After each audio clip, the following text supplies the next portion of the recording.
I'd like to start off by asking a rhetorical question. Can you imagine yourself going back in time?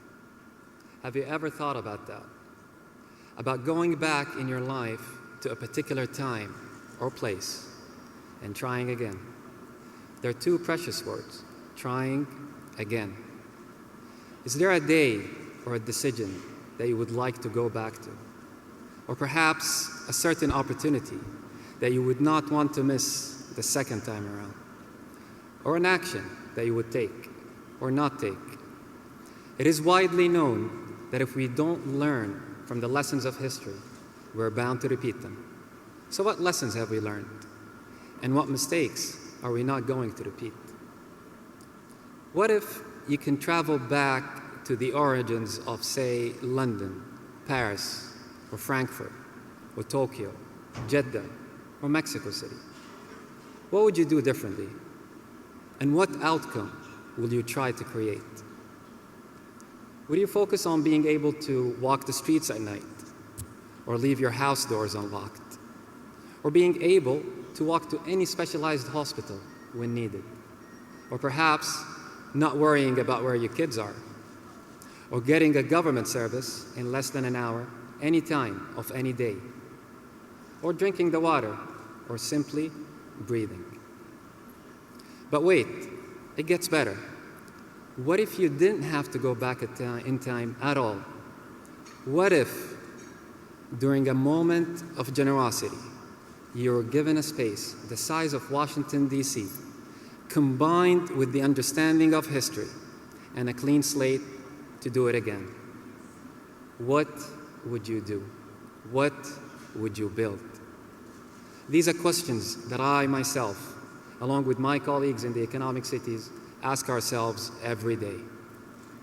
And here's the answer to what we have begun with. 1, we free ourselves completely from the legacies of both regulations and infrastructure. Regulations in the sense of building them up from the ground up based on global best practices, getting the input of history, the input of our investors and stakeholders.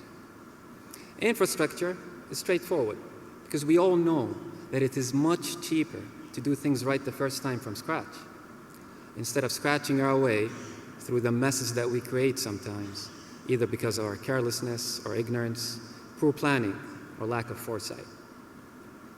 The second thing that we had done is that we gave the city a single regulatory body, a city's authority. And we've empowered it with the mandate of providing more than 600 government services in 60 minutes, 24 hours a day, 7 days a week. I'm talking about the world's first 60 24/7 cities.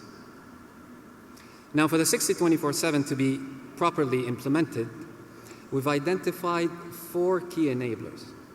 The first enabler is to obviously have a state-of-the-art IT infrastructure where we connect everything to everyone, everywhere. The second enabler is to have a well-designed, engineered processes. I'm talking about bringing all these services, breaking them down, dismantling it, and understanding its processes and steps, understanding the rationale behind putting a certain step or including a certain step 20 or 30 years ago, and then rebuild them, reconstruct them so that they become 60 24/7 compliant. The third enabler is benefiting from our global best practices.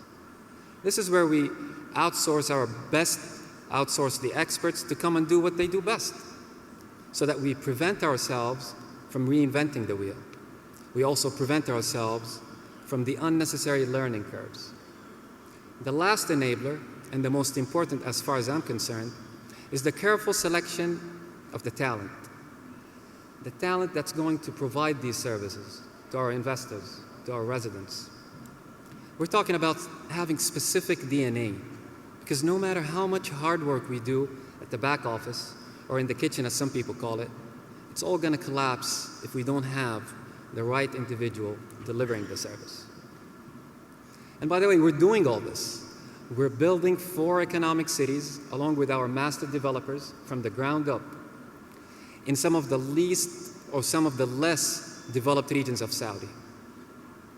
The goal is to create more socioeconomic harmony within the nation so that we can attract our investors and generate employment opportunities for our technicians, our teachers, doctors, engineers, you name it. Most city problems, or for that matter, most world problems, we believe, can be solved by having responsible governments, cooperating with responsible businesses via responsible and well-crafted PPP programs that leaves no mind behind. And making all this a reality, making all this a beautiful city, a great city to live in, is the reason why we exist. This all may sound visionary, and it is, but it's also a reality. It's a reality that's growing rapidly in cooperation with our government entities as well. Government entities who had been supporting us throughout the way, like the Ministry of Interior or the Ministry of Finance, the Ministry of Justice, Ministry of Labor, the Ministry of Electricity and Water, the e-government program, and the list goes on. In fact, the leadership of Saudi Arabia had taken its crucial first step towards creating a local and perhaps global economic reform, with the economic cities being at the heart of it. And I am proud today to be part of something so huge and so open, so available to input and investments, so open to unique and fascinating challenges and rewards. I invite all of us today to take part of our history, only long enough to create our future, because together we can definitely transform ourselves. And in doing so, we transform the world. Because after all, not only that we owe it to ourselves to do the best we can, but most importantly, and as His Majesty King Abdullah believes, we owe it to those whose future is in our hands today. Thank you.